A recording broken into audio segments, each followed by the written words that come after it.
متشکرم. سخنران بعدی ما آقای دکتر همایون مهمنش، عضو شورای عالی نهضت مقاومت ملی هستند.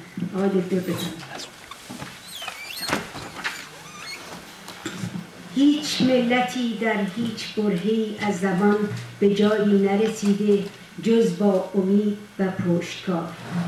از این جهت من امیدوار هستم که با وجود تلقینات آن رژیم مکتبی، با وجود تمام تلاشی که از هر سو می شود تا شما را از وطن، از ملیگرایی، از دموکراسی مایوس و دور کنند، شما زنده باشید، امیدوار باشید و نگذارید آتش دلتان خاموش شود. من تا زنده ام این مبارزه را ادامه می دهم و بعد می خواهم پیش از مرگ 10 نفر را ببینم این کار را ادامه می دهند که خالی از حجت نمی ماند جهان. دکتر شاپور بختیار در سال 1370. تشکر از دوستانی که اینجا این مراسم و این جلسه رو ترتیب دادن. با تشکر از سخنرانان قبلی که خیلی استفاده کردم از صحبتاشون.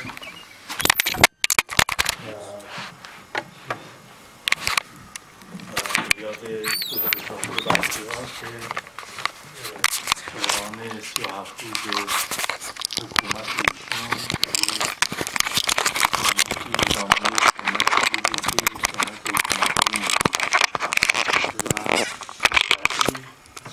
ایشون ایشون هم مثل مصدق نشون داد که افرادی هستن در این کشور که وقتی در قدرت هستن فکر حقوق و آزادی های مردم هم و نه اینکه فکر قدرت خودشون. با اجازتون بپردازیم به صحبت امروز در مورد بررسی اوضاع ایران و وظایف ما در راه‌های رسیدن به اتحاد برای استقرار دموکراسی سخنران ما قبل آخر خیلی نکات بسیار جالبی رو طرح کردن. من از دید یک فردی که توی جریان‌های سیاسی، توی جریان سیاسی به خصوص فعال بوده در این مسئله اتحاد گروه‌های سیاسی، میتونم تجربیاتی رو که در این مدت کسب کردیم در این زمینه رو در اختیار دوستان قرار بدم. قبل از اینکه بپردازم به اون نکات، یه بررسی کوتاهی از وضع ایران که لازم به گفتن نیست، همه میدونیم کم و بیش که از آغاز جمهوری اسلامی تا کنون کشور ما در بحران به سر میبره. این بحران ها روز به روز بیشتر شده. الان دیگه به خطر جنگ و به ورشکستگی اقتصادی کشور روبروست. میخوام فقط از این نتیجه رو بگیرم که آنچه که مشخصه و نتیجه گیری میشه کرد اینه که با ادامه این وضع، با ادامه این ساختار حکومتی، با ادامه این ساختارها، وضعیت مملکت به هیچ وجه نمیتونه به اصطلاح به طور اساسی بهتر بشه. بنابراین آنچه که در ادامه این میگم، مسئله اینه که ما چجوری میتونیم، همونجوری که دوست قبل آخر هم اشاره کردن، ما چجوری میتونیم ساختارهایی رو در کشورمون حاکم کنیم که به این وضع خاتمه بده از یه طرف، و از طرف دیگه باعث این نشه که در آینده دوباره دور تسلسل ایجاد بشه و با بازگشت دیکتاتوری جدیدی روبرو بشه. برای ما اگر که نگاه بکنیم میبینیم که تو حکومت 37 روزه دکتر بختیار رجوع کرد به برنامه سازمان‌های سیاسی اون زمان و سعی کرد فصل مشترک این خواستهایی رو که اون زمان مطرح شده بودن رو به اجرا در بیاره و به اجرا در آورد.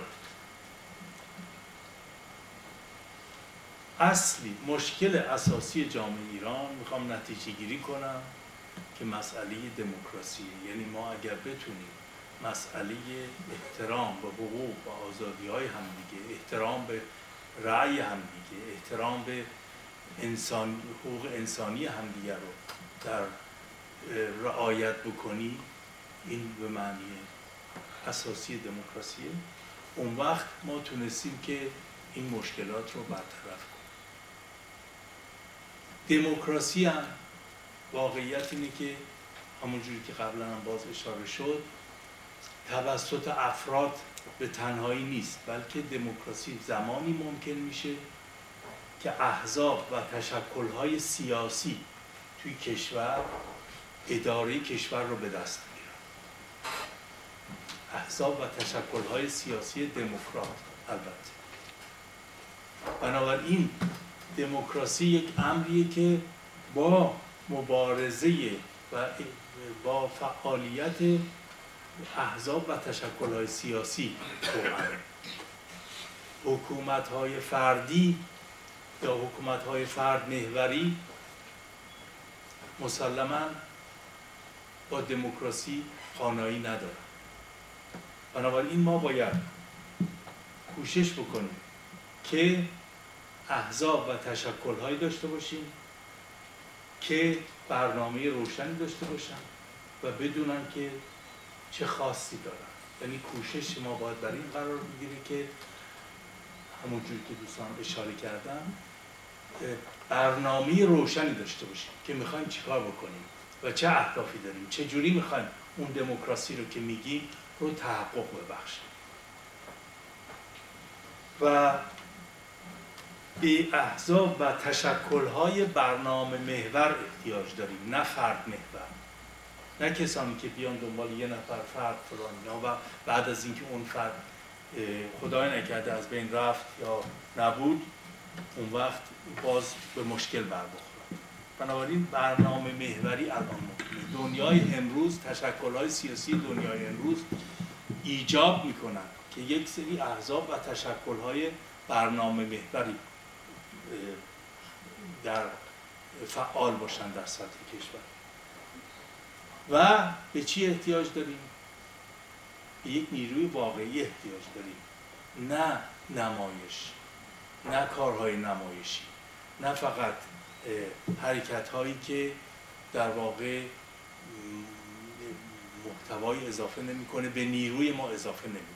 بنابراین ما باید خیلی دنبال این باشیم الان در این شرایط سخت به خصوص که چجوری میتونیم نیرومون رو به طور واقعی افزایش بدیم.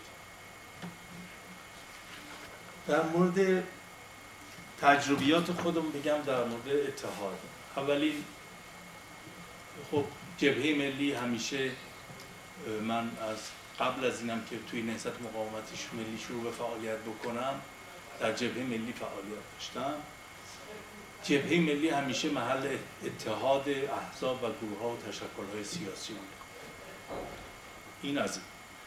خود نهضت مقاومت ملی در شورای عالی نهضت مقاومت ملی به دکتر بختیار پیشنهاد شد که ایشون بیان و با یک برنامه مشخص سیاسی در انتخابات اون زمان رفسنجانی در ایران به اصطلاح رئیس جمهور بود و مرتبا رژیم ادعا میکرد که انتخابات آزاد و فلان و غیره.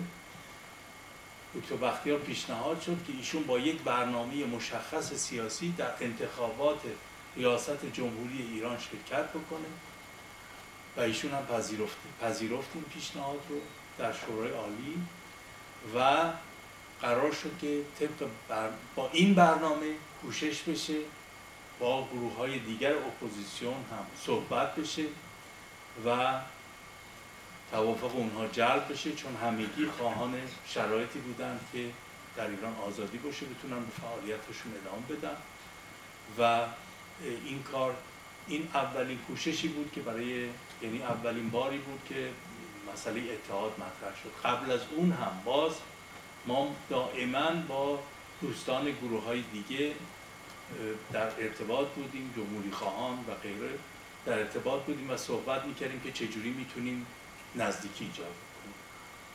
از اون زمان به بعدم، یعنی از 23 سال پیش، شاید 24 سال پیش، 23 سال پیش، از زمانی که دکتر بختیار این کار رو قبول کرد این کار رو بکنه 22 سال میگذره. از اون زمان به بعدم باز دوباره ما دنبال این بودیم که بین گروه‌های مختلف اپوزیسیون به عنوان طرفدار نهضت، به عنوان طرفدار خط ملی، بین گروه‌های مختلف اپوزیسیون اتحاد ایجاد بکنیم. در فرانکفورت یه اتحادی بود به نام فرانکفورت. ما حدود 1 سال و نیم با دوستان گروه‌های مختلف به خصوص گروه‌های چپ بحث کردیم سر اصول اتحاد و این اصول رو هم بعد از 1 سال و نیم تصویب کردیم، یعنی مورد قبول همدیگه، مورد قبول همه انجام قرار گرفت. اون اصول هنوزم هست، میتونیم دوستان رجوع کنن، تو سایت هم هست، اگه خواستن آدرس بدم بخون. منتها مشکلی که بعداً بود یه چیز دیگه بود. مشکلی که بعداً بود این بود که دوستان، یعنی کسانی که بودن اونجا، ادامه این فعالیت‌ها با وجود اینکه این مسئله به تصویب رسیده بود، مسئله دموکراسی و به اصطلاح خواست پیشبرد اتحاد رو اونجوری که باید و شاید دنبال نمی‌کردن. براشون مسائل دیگری مثلا تضاد کار و سرمایه رو می‌آمدن میگفتن که آقا پس تضاد کار حالا تصویب شده، همه چی رو قبول کردن، همه تموم شده، تضاد کار و سرمایه چی میشه و غیره. باز هم ما کوشش کردیم در شهر مونیخ، در شهرهای مختلف دنیا، من تصور میکنم الان خیلی جا هستش که ایرانی‌ها با همدیگه همکاری دارن، یه چیزی رو تصویب کردن و با همدیگه همکاری دارن. البته اینا سازمان‌های بزرگ و شناخته شده سیاسی همشون نیستن، ولی یه اصولی رو اصلا قبول کرد. ولی ما هم در سطح خودمون، در سطح شهرهایی که بودیم، باز با دوستان دیگری که بودن سعی کردیم همکاری‌های وجود بدیم. بعد از اون هم باز دوباره همین چند سال پیش باز ما مدت زیادی وقت صرف کردیم سر یه اتحاد دیگری، باز اونجا باز به مسبباتی رسیدیم، اونجا موفق شدیم که به نکات مشترکی برسیم، خیلی هم نسبتا نزدیک بودیم. منتها باز اونجا دیدیم که بعداً ادامه پیدا نکرد. همونجوری که دوستان گفتن، از این باید این نتیجه رو گرفت که اون اتحاد فراگیر و حتی یه خود تنگترش هم بسیار بسیار مشکله اگر که درست همونجوری که بعداً اشاره خواهم کرد ما دنبالش نباشیم. ما فقط موقعی که به نظر من به طرز درستی این اتحاد رو بخوایم تحقق ببخشیم میتونه موفق باشه. یه نکته رو منتها هستش و بوده و اونم اینه که الانم توی اپوزیسیون به نظر من مطرح شده، چیز جدیدی نیست. سالها اپوزیسیون ایران مدت هاست که با همدیگه صحبت میکنن، صحبت نه به معنای اتحاد، ولی افراد مختلف سیاسی میشینن با هم دیگه صحبت میکنن، بحث میکنن، جلسات مختلف شرکت میکنن و غیره. و این به هر حال چیزی نیست که کسان دیگه بخوان به ما بدن یا ما در اثر کمک کسان دیگه بخوایم به این نتیجه برسیم، بلکه خود این گروه های سیاسی به اینجا رسیدن. اما چند تا اشتباه فکری رایجه تو این زمینه. یکی اینکه تصور میشه که مسئله اتحاد فقط از بین بردن جمهوری اسلامیه، برداشتن جمهوری اسلامیه برای اونایی که مخالف این نظام هستن و این که مسئله این که چه حکومتی باید جای اینو بگیره فرعیه. برای خیلی اینجوری مطرحه، یعنی مطرح میکنن آقا ما فعلا حکومت رو بندازیم بعداً ببینیم چی میشه. این راه، این حرکت ما رو به دموکراسی نمیرسونه. موقعی ما به دموکراسی میرسیم که از قبل بدونیم برای چه خواسته هایی داریم مبارزه میکنیم. نکته دیگه که هستش این تصور وجود داره که اینجا میشه یه اتحادی صورت بگیره و این اتحاد مورد تایید مردم هم نباشه، با مردم هم کاری نداشته باشه ولی موفق بشه. این هم اشتباهه. همونجور که دوستان اشاره کرد باید ما ارتباط داشته باشیم. در اصل ارتباط با مردم باید بدونیم که چه خواسته هایی وجود داره، چه تأثیراتی باید این روی اتحاد داشته باشه. مسئله دیگه که هستش، هنوز تصور میشه علیرغم اینکه اتحادهای همه با همی به شکست انجام میده، هنوز تصور میشه دوباره میشه در خارج کشور یک حرکت نفرت و شتایی به وجود آورد. یعنی شما اینجا بیشینی و یه عده‌ای رو بسیج کنی و اتمسفر رو داغ کنی و غیره و دوباره بیای و حکومت رو بگیری. این تصور هم هست.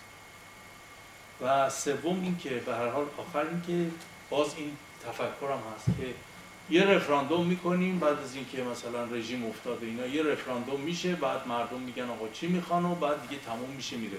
و این هم به نظر من یک دید غلطیه از، یعنی ما رو به دموکراسی لااقل نمیرسونه، به اون اهدافی که داریم نمیرسونه. یه تصوری هستش که این همونجوری که قبلا اشاره کردم اینه که دوباره این تفکر هم وجود داره که آقا کافیه فقط اپوزیسیون بیاد متحد بشه، به محض اینکه اپوزیسیون متحد بشه فرداش رژیم افتاده. این کاملا اشتباهه. چرا؟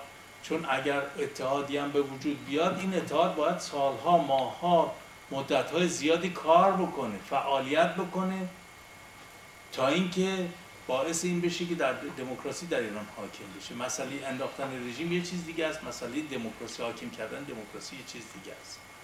بنابراین اینجوری نیستش که حالا ما مثلا چند نفر با هم دیگه یه امضا بدن بعد خب تکلیف رژیم معلوم و دموکراسی هم در ایران حاکم خواهد شد. اینجوری نیست.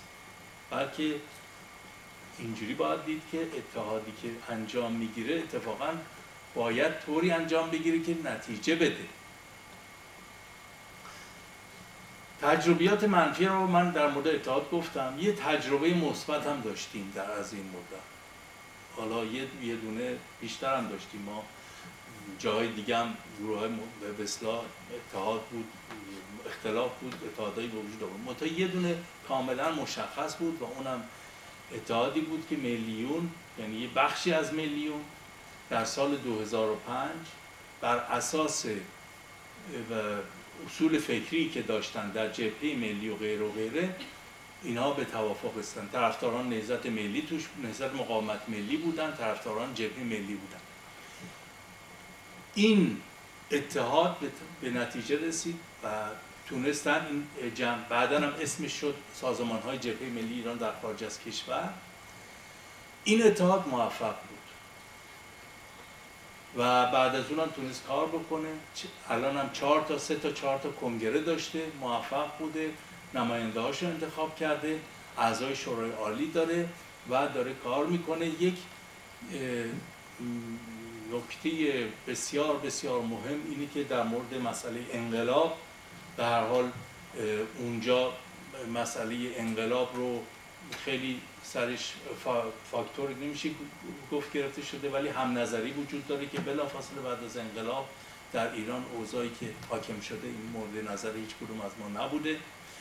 و در مورد مسئله اختلافی که بود بین یه عده طرفداران دکتر بختیار و طرفداران جبهه ملی، این در خارج کشور این فاصله ها از بین رفته و در 20 سالگی قتل دکتر شاپور بختیار یک بیانیه داده شد از طرف همین سازمان که نمایانگر این اتفاق فکر. نظرات میتونه بازم یه مقداری متفاوت باشه. مهم اینه که اون اتحادی که صورت میگیره بتونه فعال باشه. بنابراین یک اشکال بزرگ، یک تفکر اشتباه اینه که هر چی ظرف رو بزرگتر بگیریم کارایی جمع بیشتر خواهد شد. اینجوری نیست. الان گروه‌های مختلف دارن در سطوح مختلف مبارزه میکنن. در سطح حقوق بشر، در سطح اونجا خیلی گروه‌های مختلف هم دارن با هم همکاری میکنن. جایی که لازم داریم و کافی نیست مسئله حقوق بشر و لازمه که واقعاً گروه‌های سیاسی بتونن نیرویی بشن و نیرویی داشته باشن، اونجا باید هنوز کار بشه، هنوز به پایان نرسه. یکی از این اتحادها گفتم که این بوده و فقط مسئله این نبوده که ما تجربیات منفی داشته باشیم. مشکلی که اساساً ما داریم چیه؟ مشکلی که داریم اینه که گروه‌هایی که میخوان، الان گروه‌های سیاسی که وجود دارن در خارج کشور یا داخل کشور، یا داخل کشورشون نمیدونم در خارج کشور، اونایی که ما میشناسیم وجود دارن، خیلی از اینها خودشون یک اتحادن از گرایش‌های مختلف و اینها متاسفانه اون انسجام فکری، به اصطلاح اون برنامه سیاسی روشنی که باید داشته باشن که میخوان در آینده ایران چی کار بکنن رو ندارن. خب این اتحادی که عرض کردم خدمت دوستان، سازمان‌های جبهه خارج کشور، یکی از سازمان‌هایی که دقیقاً روشن کرده توی کنگره‌هاش مصوباتش چه برنامه‌ای داره، چی کار میخواد بکنه و اصول فکریش رو به طور کامل روشن کرده. به نظر من تنها جریانی که این کار رو تا الان انجام داده. بنابراین اون چی که میخوام بگم اینه که این تصور که فعالین سازمان‌های سیاسی که عموماً انتشار پیدا میکنه که طرفداران سازمان‌های سیاسی آدمای خودخواهی هستند، یا اینکه آدمای نادانی هستند، یا اینکه نمیخوان اتحادی صورت بگیره، این تصور اشتباهه. یعنی واقعا همه دنبال این هستن، منتها تفاوت افرادی که خب کار تشکیلاتی سیاسی نمیکنن میدونن اونا براشون این مسئله آقا بریم جمع شیم اتحاد کنیم اینا خیلی ساده تره تا کسانی که مدت‌ها تو این جریانات فعالیت کردن، تجربه دارن، میدونن که به این سادگی نیست. همون جوری که آقای دکتر زمانی قبلا اشاره کردن، یک سری مشکلات فکری وجود داره. یعنی هنوز خیلی از دوستان میگن ما دموکراسی میخوایم، ولی هنوز دلشون نمیخوان بکنن از مسئله سوسیالیسم، از مسئله ضد امپریالیسم. یعنی میگن آقا باید ما الان بیایم شروع کنیم، نمیدونم عوض این که کار دیگه ای فلان، اول از همه شروع کنیم بپردازیم حمله کنیم به آمریکا، به فلان، به بیسار و غیره. از اون طرف دیگه در مورد جمهوری اسلامی شما میبینید که خب هستن کسانی که مبارزه میکنن علیه این حکومت ولی مقاومت میکنن در مقابلش، ولی کن باز دوباره میبینید که اینجا اونجا میگه آقا بله بنده طرفدار خمینی هم هستم و غیره. یعنی اون انسجام فکری که باید باشه بین بخش‌های گروه‌های سیاسی وجود نداره. در گذشته من از تجربه خودم میگم، در درون کنفدراسیون دو تا گروه سیاسی بود، یکی جرملی بود، یکی مثلا حزب توده. وقتی که اینها با هم دیگه صحبت میکردن و میگفتن آقا مثلا این جریان اینجوری باشه، اگه کاری به جای باریک میرسید یا این دیگه انجام میشد و توافق میکردن، دیگه کسی نمی‌آمد این وسط مسئله جدید ایجاد کنه. شما ولی تو اتحادهای امروزی که ما درست کردیم، یکی از مشکلاتی که تو عمل پیدا میشد همیشه این بود که همونجوری که دوستان اشاره کردن، یه عده‌ای به طور فردی میخوان بیان خودشون رو پروفیلر کنن و توی این اتحادها حالت تصمیم گیریه که بتونن تصمیم بگیرن و یک کاری رو به طور مشخص پیش ببرن وجود نداره، چون خودشون یک گرایشن، یک سازمان سیاسی نیستن. بنابراین چند تا کار اشتباه هم صورت میگیره و اون صدمه میزنه، کمک که نمیکنه چی بلکه صدمه میزنه. یکی این که ما بیایم یه سری اتحادهای نمایشی درست کنیم، یعنی بیایم الکی چند نفر امضا کنن ولی در واقع چیزی نباشه پشتش. این صدمه میزنه. چرا؟ چون اطمینان رو، اعتماد رو به اپوزیسیون و افراد اپوزیسیون کم میکنه. شما وقتی یه چیزی عرضه کنی بعداً ببینن این پشت چیزی نیست، میگن آقا اینا بی خودی همش حرف بزن. دوم اینکه بیاین قبل از اینکه اصلا اتحادی صورت بگیره یه نامی براش انتخاب کنیم، بگیم آقا ما میخوایم فلان اتحاد رو به وجود بیاریم، باید اینجوری باشه، بعد بریم تازه دنبال اتحاد. چه بسا بعضی وقتا معلوم میشه که اون کسی یا کسانی هم که این نام ها رو میگن حتی با گروه خودشون هم مشورت نکردن قبل از اینکه این نام رو بگن، و این هم یه چیزیه که باز دوباره صدمه میزنه. چرا؟ چون حساسیت ایجاد میکنه، خب بی‌اعتمادی ایجاد حداقلش. کار دیگه ای که میشه غلطه و بازم این کارام بعض وقتا میشه اینه که اتحادی رو که به وجود نیامده رو شما بیان اعلام کنید، بگیم بله ما با یک سری با گروه‌های مختلف و غیره و غیره اتحاد کردیم. آخرین چیزی که به هر حال در این مورد میتونم بگم اینه که ما بیایم هر گونه ارتباط و تماس و دیالوگی که وجود داره رو ما بیایم بگیم که آقا بله ما هنوز صحبت نشده، هنوز دیالوگ نشده، هنوز تصمیم گرفته نشده، بگیم که بله اتحاد انجام بده. بنابراین مشکلی که الان اتحادهای اینجوری داره دقیقا همینه که در گروه‌های مختلف اپوزیسیون اغلب خودشون گرایشن و اینها هیچ برنامه روشنی برای پیاده کردن دموکراسی ندارن، بیشتر سر این با هم دیگه جمع شدن که سر چی با چی مخالفن و با چی موافق نیستن، نه اینکه سر این جمع بشن که چه برنامه مشترکی دارن.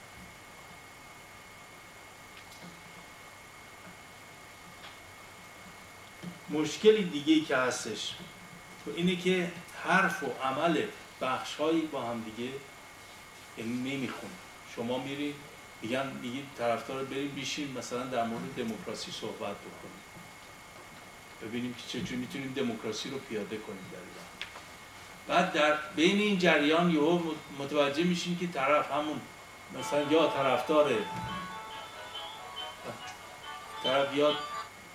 طرفدار مثلا دوران آغاز زمان خمینی رو دوران طلایی میدونه، یا اینکه دوران گذشته رو دوران طلایی میدونه و مثبت میدونه و غیره. و این مسلماً خب با مسئله دموکراسی کسی بگه من دیکتاتوری گذشته بوده اصلا قبول نداشته باشه، بیاد بگه بله من در ضمن دموکراتم هستم، این خب نمیخونه. مشکل دیگه‌ای که هستش اینه که یه سری گروه هم پیدا شدن که این گروه ها اصولا لازم نمیدونن خودشون برنامه ارائه بدن، وظیفه خودشون رو فقط این قرار دادن که بین گروه های دیگه‌ای که دارن فعالیت میکنن اتحاد به وجود بیاد. اون گروه ها خودشون اگر بخوان این اتحاد رو میتونن به وجود بیاد. بنابراین نتیجه گیری میکنم که انتخابات یک نکته ای رو که مثلا یک پیشنهادی میشه از طرف بعضی از این گروه، انتخابات آزاد، که انتخابات آزاد بیاد بشه هدف مشترک یک اتحادی. به نظر من انتخابات آزاد و این انتخابات آزاد رو یه عده‌ای انتخابات آزاد در دوران جمهوری اسلامی میفهمن ازش، یه عده‌ای بعد از کنار گذاشتن این رژیم میفهمن. بنابراین اصلا این فقط یه واژه است، یعنی هیچ مفهوم مشترکی توش نیست و این به نظر من نادرسته. باید اتحادی که صورت میگیره سر مفاهیم جامع و کاملی انجام بگیره، سر برنامه ها انجام بگیره. اتحادی که به وجود میاد باید یه برنامه دقیق داشته باشه، نمیتونه بدون برنامه دقیق این کار رو بکنه. بنابراین اتحاد باید کاملا روشن کنه که انتخابات آزاد جزئی از مسئله دموکراسی همین اون نیست، یعنی باید روشن بکنه که چجوری میخواد به مسئله کل مسئله دموکراسی رو برسه. انتخابات آزاد شعار جامعی نیست. یک اتحادی، یک به اصطلاح چیزی که لازم داره اینه که چه برنامه روشنی لازم. درستش هم اینه که هر بخشی برنامه خودشو بده و بعد روشن کنه، به خصوص در دو مورد. یکی اینکه در مورد نظام آینده چی فکر میکنه و دوم اینکه این مبارزه رو میخواد از درون جمهوری اسلامی انجام بده یا از بیرون جمهوری اسلامی انجام بده. یعنی میخواد دوباره سعی بکنه که این جمهوری اسلامی رو اصلاح بکنه با اصلاحات و غیره و غیره، واقعا این مسئله رو بهش برسه، یا اینکه نه میدونه که با این ساختارهای کنونی به نتیجه نمیشه رسید. این به خصوص برای دادن یک برنامه مشترک در مورد آینده کشور بسیار بسیار مهم. سر برنامه‌های مشترک اون وقت میشه کار کرد.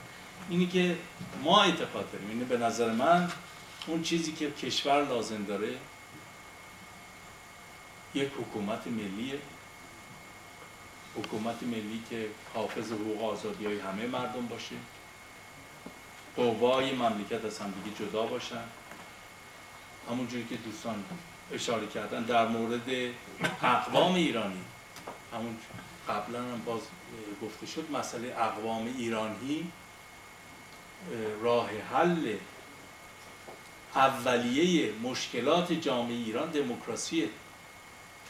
اگر از سطح ده تا سطح استان بتونن در نقاط مختلف کشور انتخابات بشه، بهترین گارانت برای اینکه مردم این نواحی بتونن منافع خودشون، خواسته‌های خودشون رو پیش ببرن و حتی پیشنهادات خودشون رو برای فرم اداره جامعه در آینده مطرح بکنن.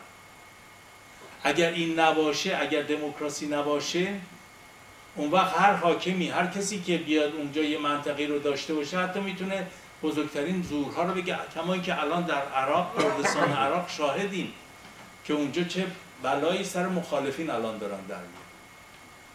ولی اگر که حقوق و آزادی ها و دموکراسی در مملکت حاکم شده باشه، اونجا میتونه این پروسه مثبتی باشه به نفع مردم. مبارزه برای عدالت اجتماعی یک مبارزه خیلی به حقیه، منتها این هم در مرحله‌ای که الان مسئله اصلی جامعه دموکراسی، عدم رعایت حقوق آزادی انسانیه، این باید در واقع میتونه تا حد زیادی باید تحت شعار اون قرار بگیره. اول آزادی، بعد سعی کنیم عدالت اجتماعی رو وجود بیاره. در مورد دخالت دین در حکومت هم واقعا کسی مخالف دین نیست. در جبهه ملی، در نهضت مقاومت ملی هیچ کس مخالف دین نبوده، منتها دین باید از حکومت جدا باشه. اگر جدا نشه این مشکلات حل نمیشه. اینها هستن خصوصیات یک حکومت ملی. برای تحقق حکومت ملی هم ما احتیاج داریم به یک اتحاد ملی که این اتحاد ملی ما در این مورد هم باز دوباره داریم با افراد معتمد، افرادی که مورد میشناسیمشون که افراد سالمی هستن، افراد درستی هستن، از گروه‌های مختلف اپوزیسیون و نزدیک، با اینها در حال تماس هستیم، صحبت هستیم و سعی میکنیم که راه حلی ارائه بدیم. منتها اینو موقعی میتونیم اعلام بکنیم که واقعاً به نتیجه رسیده باشه. یعنی اون پروسه‌ای که قبلا اشاره شد، کلی از یعنی مسئله نیروهای ملی و یک اتحاد ملی رو واقعاً جریان‌های سیاسی در مد نظر دارن، دنبالش هستن، منتها کار به مراتب مشکل‌تر از اینه که فقط در یک بار یه جا جمع بشیم و یه چیزی رو امضا بکنیم. یک پروسه بسیار طولانیه، کار میخواد هم از طرف تمام گروه‌ها و به خصوص اینکه بخش‌های مختلف بدونن واقعاً چی میخوان. نیان با ما بگن آقا ما طرفدار دموکراسی هستیم و بعد فردا متوجه بشیم که نه، یه مسئله دیگه‌ای اونجا مطرحه. متشکرم.